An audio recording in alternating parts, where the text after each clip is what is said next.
There are three which have captured most of the attention recently. Probably the most prominent one, the one that has been the most studied so far, is the one that came out of the United Kingdom. This is sometimes called the B.1.1.7 variant. And this is a variant of COVID which contains a number of different mutations, many of which affect the spike protein on the virus. And that spike protein is what allows the virus to bind to the cells in the actual human being, right? And these mutations seem to allow this virus to be much more transmissible. Now, what does that mean? Well, it means that it spreads more easily, and it's certainly seen that in the United Kingdom, where it's become a dominant virus in a matter of months. And now we are, of course, seeing it spread here in the United States. This does not necessarily result in a more serious disease, although there's some debate about that. But for the most part, as best we can tell, that's not necessarily true. And although the vaccines that we have may not bind quite as efficiently to this particular strain, it still seems to bind in an effective way, a sufficient way, to protect people from this particular strain. Now, there's two other strains which are very well known at this point in time. There's what we call the South Africa strain. This is the B.1.351 strain. And this is a different variant with other types of mutations.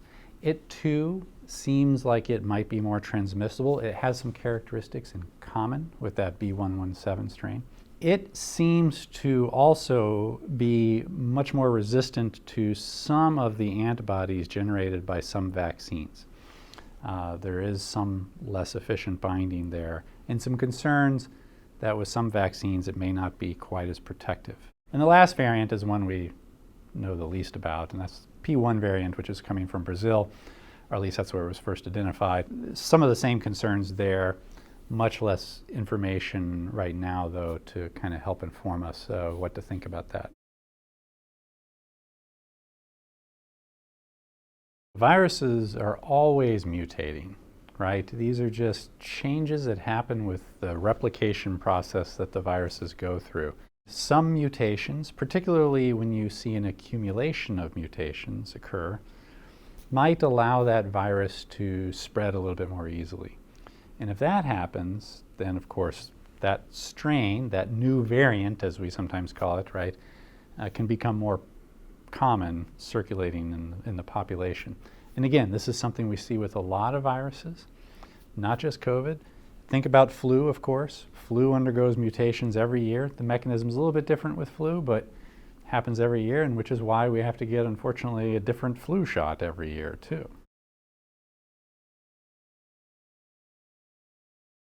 Two vaccines right now in the United States that are under emergency use authorization, the Moderna and the Pfizer vaccine, both of them generate antibodies which do bind to some of these variants. They may not bind quite as efficiently, but that doesn't necessarily mean that they won't protect you.